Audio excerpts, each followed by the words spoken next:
So thank you Vijay and Devi.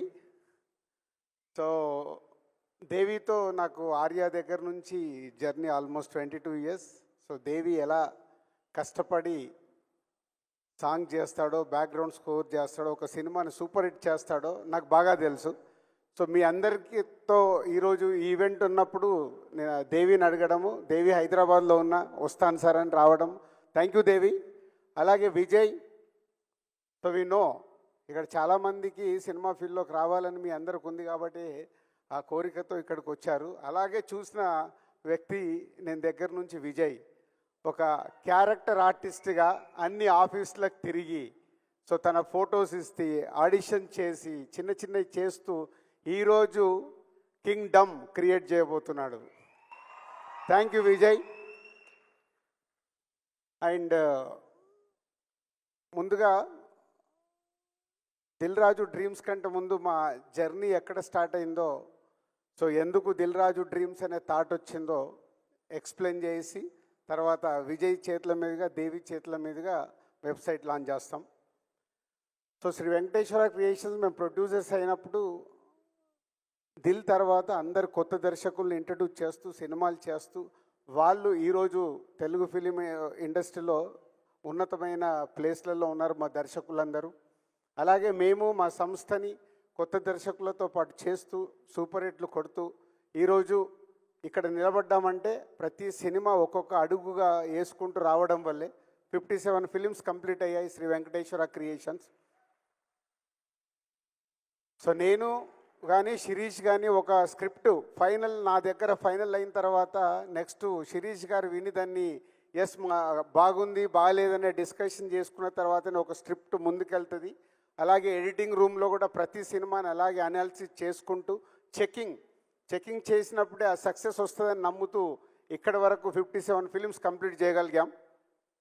దాని తర్వాత Harshith, Ansitha next generation cinema ఫీల్డ్లోకి వస్తామన్నప్పుడు కొత్త దర్శకుల తర్వాత మాకు చాలా గ్యాప్ వచ్చేది. అంటే వాళ్ళకు మాకు యాక్సెస్ తగ్గిపోయి మేము బిజీ అయ్యి కొత్త దర్శకులు మమ్మల్ని అప్రోచ్ కావాలన్న ఆఫ్టర్ 2014 తర్వాత చాలా గ్యాప్ వచ్చింది కొత్త దర్శకులతో మాకు.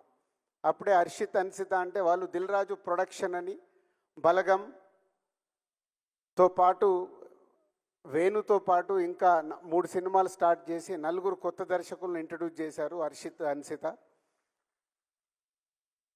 సో దాని తర్వాత వాళ్ళు కూడా ఇప్పుడు కొత్త దర్శకులతో పాటు అన్ని రకాల సినిమాలు చేయాలి అని నెక్స్ట్ ఒక పెద్ద సెటప్లో కూడా సినిమాలు చేయాలని వాళ్ళు డెసిషన్ తీసుకున్నారు.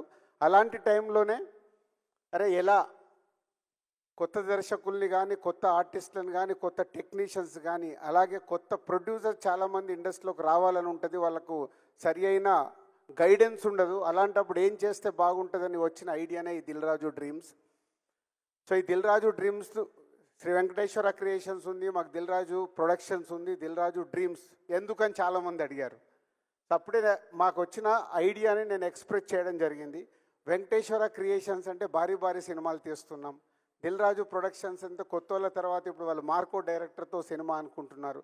వేర్ ఫోకస్ చేస్తున్న సినిమాల మీదనే ఫోకస్ చేస్తాం కాబట్టి కొత్త టాలెంట్ కోసము టోటల్గా ఒక కొత్త టీంనే ఫామ్ చేసినప్పుడే చాలామంది సినిమా ఇండస్ట్రీలోకి రావాలనుకునే వాళ్ళకు ప్రాపర్ ప్లాట్ఫామ్ అవుద్దనే ఆలోచనతో నేను శిరీష్ గారు ఈ నిర్ణయం తీసుకోవడం జరిగింది. దానికోసము ప్రాపర్ టీం అంటే మాకు కొత్త డైరెక్ట్గా మేము కథలు వినేసి మేము ఫైనల్ చేసి సినిమాలు తీసే మాకు కొత్త ఇప్పుడు దిల్ రాజు డ్రీమ్స్కి ప్రాపర్గా ఒక ఆర్గనైజేషన్ కంపెనీ లాగా ఒక సీఈఓతో సహా ఆల్ టెక్నీషియన్స్ని ఫైనల్ చేయాలన్నా, ఒక స్క్రిప్ట్ ఫైనల్ చేయాలన్నా ప్రాపర్ యంగ్ జనరేషన్ టీముని ఫామ్ చేశాము. వాళ్ళ దగ్గరికి తర్వాత ఇప్పుడు వెబ్సైట్ అయిన తర్వాత మళ్ళీ డీటెయిల్గా మీకు అవన్నీ చెప్తాను. సో ఇలా సినిమా ఇండస్ట్రీలోకి రావాలనుకునే చాలామంది గురించి ఎందుకు వచ్చింది ఇది థాట్ అని అంటే, చాలామంది నేను ఛాంబర్ ప్రెసిడెంట్గా ఉన్నప్పుడు ప్రొడ్యూసర్గా రావాలని అప్లికేషన్ పెట్టుకుంటారు, వాళ్ళ బ్యానర్ రిజిస్ట్రేషన్ చేసుకుంటారు. అప్పుడు ఛాంబర్ ప్రెసిడెంట్గా ఉన్నప్పుడు ఆ మీటింగ్స్లో నేను అడిగేవాడిని వాళ్ళందరినీ, ఎందుకు రావాలనుకుంటున్నారు, వాట్ ఈస్ మీ విజన్, అంటే డబ్బు ఉందని సినిమా తీద్దాం అనుకుంటున్నారా, ప్యాషన్తో సినిమా తీద్దాం అనుకుంటున్నారు అంటే రకరకాల ఐడియాలజీ. బట్ ఎవరికి అక్కడ రిజిస్ట్రేషన్ చేస్తున్నారు కానీ సినిమాకు ఎలా మొదలు పెట్టాలి, ఎలా కంప్లీట్ చేయాలి, ఎలా రిలీజ్ చేయాలి అనేది ఎవరిలో నేను క్లారిటీ చూసేవాడిని కాదు. అలాగే నేను యూఎస్ వెళ్ళినప్పుడు వాళ్ళ ద్వారా వీళ్ళ ద్వారా కొన్ని వీడియోలు తీసుకొచ్చి చూపించేవాళ్ళు. సార్ కొంచెం మీరు టైం ఇవ్వండి. యూఎస్లో ఉన్న వాళ్ళు నేను చెప్పేది, సినిమా తీసాము, ఈ సినిమా వీడియో చూడండి, ఇది ఎలా రిలీజ్ చేయాలో మాకు తెలియట్లేదు, 3 కోట్లు పెట్టాము, 4 కోట్లు పెట్టాము. అంటే ఇదంతా సినిమా తీయడం ముఖ్యం కాదు, ఒక కథ దగ్గర నుంచి సినిమా కంప్లీట్ చేసి అది ఆడియన్స్ దగ్గరికి తీసుకెళ్ళడం అనేది నాట్ ఏ ఈజీ, చాలా బిగ్ టాస్క్ అది. సో ఇవన్నీ చూసిన తర్వాత ఆ సినిమాల్లో యాక్ట్ చేసిన యాక్టర్స్ ఉన్నారు, టెక్నీషియన్స్ ఉన్నారు, వాళ్ళందరికీ ఒక సినిమా ఫీల్డ్లోకి రావాలి అనే ఒక ఆతృత ఉంది. కానీ యాక్ట్ చేసేసి ఆ సినిమా సరిగ్గా రీచ్ అవ్వలేదనుకో, వాళ్ళ సమయం వృధా, టెక్నీషియన్స్ కానీ ఆర్టిస్టులకు కానీ, అలాగే ప్రొడ్యూసర్స్కి మనీ వేస్ట్. ఇవన్నిటి నుంచి పుట్టిన ఆలోచననే రైట్ ప్లాట్ఫామ్ క్రియేట్ చేసినప్పుడు రైట్ పీపుల్ సినిమా పైన ఇంట్రెస్ట్ ఉన్న వాళ్ళని తీసుకురావడానికి అవకాశం ఉంటుందనే 2 years బ్యాక్ వచ్చిన ఈ థాట్ని ఇక్కడ వరకు తీసుకొచ్చాం. ఈరోజు మీ అందరి ఆధ్వర్యంలో ఆ వెబ్సైట్ లాంచ్ చేయబోతున్నాం. కానీ ఇప్పుడు ఇందాక మాట్లాడుతున్నారు, సినిమా అంటే ఇంతమంది ఇక్కడికి వచ్చారు, 10,000 ఆల్మోస్ట్ ఈవెంట్ కోసం ఎంట్రీస్ వస్తే ఈరోజు ఇలా 2,000 మంది వరకు మీరు ఇక్కడికి ఈవెంట్కి వచ్చారంటే మీ అందరిలో ఎంత సినిమా పైన ప్యాషన్ ఉంది, సినిమాలోకి రావాలని ఉంది అనేది అర్థమవుతుంది. పోతే ఒకటి అందరు గుర్తుపెట్టుకోండి, ఎస్ మేము 30 సంవత్సరాలు కష్టపడి ఒక డిస్ట్రిబ్యూటర్గా స్టార్ట్ అయ్యి మా కెరియర్ని అలా అలా అలా చేసుకుంటూ 30 years పట్టింది మేము ఇక్కడికి రావడానికి. మా బ్యానర్ పైన ఉన్న నమ్మకంతో, మాకున్న బ్రాండ్ పైన నమ్మకంతో మీరందరి వాళ్ళ సినిమా ఫీల్డ్లోకి రావాలనే ఆలోచనతో ఇక్కడికి వచ్చారు. అంటే మీకు ఒకటి చెప్పదలుచుకున్నాను, అంత ఈజీ కాదు. ఎందుకంటే 100 మంది దర్శకులు కావాలని ప్రయత్నం చేస్తారు. ఫిలిం నగర్లో 2కో 3కో అవకాశం వస్తుంది, మ్యాక్సిమం 5గురికి అవకాశం వస్తుంది. 95 మంది ఫైళ్ళు పట్టుకొని తిరుగుతారు, కానీ వాళ్ళకి అవకాశం రాదు. ఎందుకంటే వాళ్ళ స్క్రిప్ట్ కావచ్చు, వాళ్ళ అప్రోచ్ కావచ్చు, వాళ్ళు చెప్పాలనుకున్నది రీచ్ అవ్వకపోవచ్చు. 3 to 5% అవకాశం వస్తే అందులో 4 ఫ్లాపులు తీస్తారు, ఒకరు హిట్ సినిమా తీయగలుగుతారు. ఆ 4లో 5గురిలో ఆ హిట్ తీసిన ఆయన కంటిన్యూ అవుతూనే ఫ్యూచర్లో మళ్ళీ ఆయనకు అవకాశం ఉంటుంది. అంటే ఎంత పర్సెంటేజ్ వచ్చింది? 1%. ఇది మీరు దృష్టిలో పెట్టుకోండి. అంటే ఇందాక ఒక అబ్బాయి తిరుపతి నుంచి వచ్చాను, అమ్మ నేను సాధించేసి వస్తాను అని ఇందాక మైక్లో మాట్లాడితే చూశాను. అంత పట్టుదల ఉండాలి. కానీ రేపు నువ్వు సక్సెస్ అవ్వకపోతే నీ వల్ల నీ ఫ్యామిలీ ఎఫెక్ట్ అవ్వకూడదు. అదే సినిమా. నేను సినిమా ఫీల్డ్లోకి వచ్చినప్పుడు నేను ఆటోమొబైల్ వ్యాపారంలో ఉన్నాను, శిరీష్ పైపుల వ్యాపారంలో ఉన్నాడు. మా లక్ష్మణ్ గారు మా పార్ట్నర్ అంతకుముందే ఆయన ఆటోమొబైల్లో ఉన్నారు. మేము సినిమా ఫీల్డ్లో సక్సెస్ అయ్యే వరకు మా బిజినెస్లు మేము వదులుకోలేదు. ఎందుకంటే ఇక్కడ ఫెయిల్ అవుతే మళ్ళీ వెనకకి వెళ్ళిపోదాం. నిజంగా ఫెయిల్ అయ్యాం, 2 years స్ట్రగుల్ పడ్డాం. ఎంత స్ట్రగుల్ పడ్డా అది వదలకుండా, సాధించే వరకు వదలకుండా, ఆ బిజినెస్ను వదులుకోకుండా సాధించాం. అంతేకాదు మా జీవితంలో ఇంకొకటి చెప్తాను, ఇది అంటే మీకు సక్సెస్ పర్సంటేజ్ ఓన్లీ 100 మంది ప్రయత్నం చేస్తే ఒక్కరికే ఉంటుంది. దర్శకుడు కావచ్చు, యాక్టర్ కావచ్చు. యాక్టర్ కూడా చాలామంది అనుకుంటారు, మనకు చెప్తూ ఉంటారు, చాలా బాగున్నావు, నువ్వు యాక్టర్ అయిపోవచ్చు. 4 ఫ్రెండ్స్ మధ్యలో ఉన్నప్పుడు అరే నువ్వు కామెడీ బాగా చేస్తున్నావురా, నువ్వు ఈజీగా సినిమా ఇండస్ట్రీలోకి వెళ్ళిపోవచ్చు అని ఇలా ఎంకరేజ్ చేస్తారు స్నేహితులు కాబట్టి. కానీ మనతో అది రియాలిటీగా మనం వెళ్ళి దాన్ని సాధించగలుగుతామా లేదా అనేది మీకు తెలియాలి. తెలిసే వరకు అప్పటి వరకు మీరు చేస్తున్న వృత్తిని మట్టుకు వదులుకోకండి. దీనికోసం మీ వృత్తిని వదులుకుంటే అది మీ కుటుంబాలకు ఎఫెక్ట్ అవుతుంది. సినిమా అనేది అట్రాక్షన్. సినిమా అనేది మనకు అలా అట్రాక్షన్లో లాగుతూ ఉంటుంది. మీ జీవితాల మీద అది ఇంపాక్ట్ పడకుండా చూసుకుంటూ సినిమా పైన ప్యాషన్ ఉన్నప్పుడు దీంట్లో పెట్టి ఎప్పుడైతే సక్సెస్ అవ్వబోతున్నారో అప్పుడు మీరు 24 గంటలు కష్టపడాలి.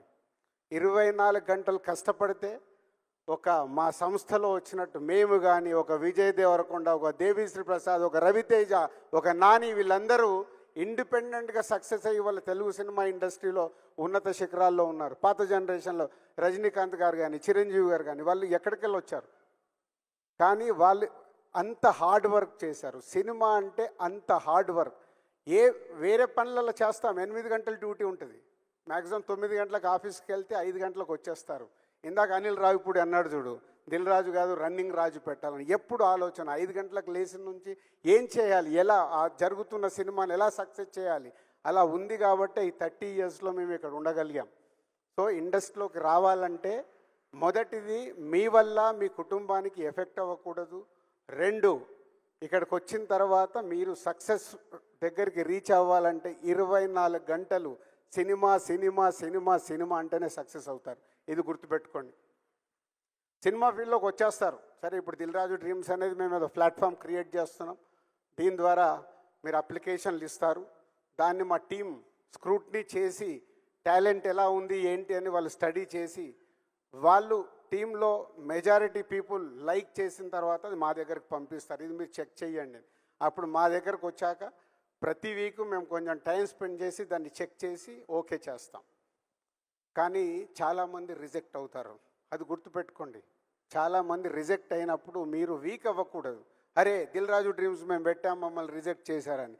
మీలో టాలెంట్ ఉన్నప్పుడే ఆ టాలెంట్లో నేను చెప్పాను కదా 1 to 5 మెంబర్స్ ఆ 5లోకి వెళ్ళాలంటే మీలో ఎంతో టాలెంట్ ఉంటే కానీ ఆ 5లోకి వెళ్ళలేరు. 95% వెనకకి వెళ్తారు. సో దీన్ని మీరు దృష్టిలో పెట్టుకొని ఎప్పుడు ఆ కాన్ఫిడెంట్గా మీలో ఉన్నప్పుడే సక్సెస్ అవుతారు. అలాగే సినిమా ఫీల్డ్లోకి వచ్చిన తర్వాత చాలా మోసాలు ఉంటాయి. ఇక్కడ మోసాలంటే సినిమాలోకి రావడానికి చాలామంది ప్రొడ్యూసర్లు ఉంటారు. ఎప్పుడు చెప్తారు, సార్ మేము 2 crores అనుకొని మొదలు పెట్టాము 4 కోట్లు అవుతుందని.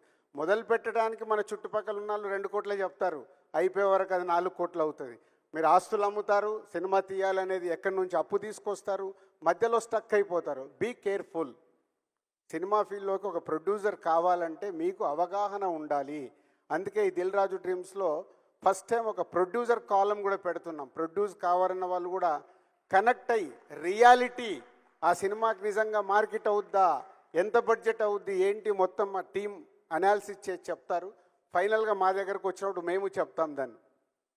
నేను ఇందాక చెప్పాను సినిమా ఫీల్డ్లోకి వచ్చినప్పుడు ఒకటి జరుగుతుంది. మా లైఫ్లో జరిగిన ఒక ఇన్సిడెంట్ చెప్పాలి. కానీ ఆ రోజు మేము చాలా తెలివిగా యూటర్న్ చేసుకొని ముందుకెళ్ళాం కాబట్టి సక్సెస్ అయ్యాం.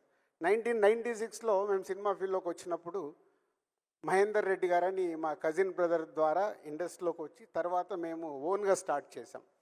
ఓన్గా స్టార్ట్ చేసినప్పుడు ఒక సినిమా కొందామని ఒక ప్రొడ్యూసర్ని డైరెక్టర్ అప్రోచ్ అయ్యి సినిమా కొన్నాం నైజాం ఏరియాకి. కొంటే వాళ్ళ సినిమా ఓపెనింగ్ రోజు నన్ను మా శిరీష్ గారు లక్ష్మణ్ గారు అన్న ముగ్గురం కలిసి వెళ్తే, సార్ మీరు చాలా బాగున్నారు, మీరు యాక్ట్ చేస్తారా అన్నారు. ఒకసారి ఇలా చూసుకొని అంటే ఏం చెయ్యాలండి అన్న. ఒక చిన్న క్యారెక్టర్ ఉంటుంది సార్, చెయ్యండి, ఎలాగో మీరు సినిమా కొన్నారు కదా అని. మేము చూసుకొని ఒక ప్రయత్నం చేద్దాము ఏముంది అని అనుకున్నాం. సో ఆ ఓపెనింగ్కి వెళ్తే శిరీష్ గారికి నాకు లక్ష్మణ్ గారికి అన్ని బ్యానర్లు కట్టారు. లేని మనకు అన్ని బ్యానర్లు కట్టారు, అసలు మనమే కొత్త వాళ్ళము, మనకు అంత సీన్ లేదు, వీళ్ళు ఎందుకు బ్యానర్లు కట్టారని మాకు ముందు డౌట్ వచ్చింది. వెళ్ళిపోయాము, పూజా కార్యక్రమాలు అయినాయి, వాళ్ళు షూట్ ఏదో చేసుకుంటున్నారు. మమ్మల్ని కూర్చున్నాము, మధ్యాహ్నం భోజనం చేశాము. 2:30 తర్వాత ఎవరు వచ్చి నాకు ఇలా మేకప్ వేశారు. మేకప్ వేస్తే శిరీష్ గారు లక్ష్మణ్ గారు ముగ్గురం కూర్చున్నాము. అలా కూర్చున్నాం. 2:30 అయిపోయింది. ఈవినింగ్ 5:45, 6 టైంలో పిలిచి, సార్ మీకు షాట్ వచ్చింది రండి అన్నారు. షాట్ వెళ్తే ఒక అమ్మాయిని నన్ను పట్టి 1 గంట కొట్టించారు. గంట కొట్టి మేము రిటర్న్లో వెళ్ళేటప్పుడు మేము ముగ్గురం ఒక కారులో వెళ్తూ, ఆహా ఏం సోప్ వేశాడు మనకు. అంటే ముందు ఆ సినిమా కొన్నాము, కొంటూ వాళ్ళతో జర్నీ చేయడానికి ఏం సోప్ వేశారని రియలైజ్ అయ్యి నెక్స్ట్ డే మార్నింగ్ వెళ్ళి, దయచేసి యాక్టింగ్లు ఇవి మాకు వద్దండి, సినిమా కొన్నాము, మీరు సినిమా కంప్లీట్ చేశాక చూద్దామని. ఆ రోజు అక్కడి నుంచి మేము ఎగ్జిట్ అయినామంటే మళ్ళీ ఆ సినిమా గురించి మేము ఆలోచించాలి. ఇచ్చిన డబ్బు వదిలేసుకున్నాం. వదిలేసుకొని నెక్స్ట్ ఏంటని మళ్ళీ మొదలు పెట్టాం. అంటే ఆ రోజుకిన మేము ఆ ఆలోచనకు రాకుంటే మేము అక్కడే ఆగిపోయేవాళ్ళం. అక్కడ జరుగుతున్నది అర్థం చేసుకొని మేము ముగ్గురం మాట్లాడుకొని బయటకు వచ్చి ఇంకా మనకి ఇది వద్దు, వాట్ నెక్స్ట్ అని ముందుకు వెళ్ళిపోయి నెక్స్ట్ సినిమాలు ఏంటని దాని మీద ఫోకస్ చేశాం. అంటే మీకు ఎందుకు ఎగ్జాంపుల్ చెప్పానంటే మా లైఫ్లో బిగినింగ్లో జరిగిందంటే సినిమా ఫీల్డ్లో ఇలాంటివి చాలా జరుగుతూ ఉంటాయి. సో ఇండస్ట్రీలోకి రావాలనే వాళ్ళు చాలా ఆలోచించుకొని మన చుట్టుపక్కల జరిగేటి అవగాహనతో చూసి ముందుకు రావాలి. అర్థమైందా? ఇది నేను ఎప్పుడు ఎక్కడ ఏ మీడియాలో కూడా చెప్పలే. కానీ ఈరోజు ఈ ప్లాట్ఫామ్ మీద ఎందుకు చెప్పాలనుకున్నామంటే 10,000 మంది మాకు రిజిస్ట్రేషన్స్ వచ్చాయి ఈ ఈవెంట్కి రావడానికంటే వరల్డ్ వైడ్గా 1,00,000 నుంచి 2,00,000 మంది ఈరోజు సినిమా ఫీల్డ్లోకి రావడానికి ఈ ప్లాట్ఫామ్ని వాడుకోవడానికి సిద్ధంగా ఉన్నారనేది మాకు అర్థమైంది. సో వాళ్ళందరికీ ఈ డయాస్ నుంచి నేను చెప్పాలనుకున్నది చెప్పాను. And thank you very much. మన విజయ్ దేవరకొండ గారు దేవి గారితో వెబ్సైట్ లాంచ్ చేసిన తర్వాత మళ్ళీ కంటిన్యూ చేస్తాం. ఏదైనా క్వశ్చన్స్ కానీ ఏదైనా ఉంటే కంటిన్యూ చేస్తాం. Thank you.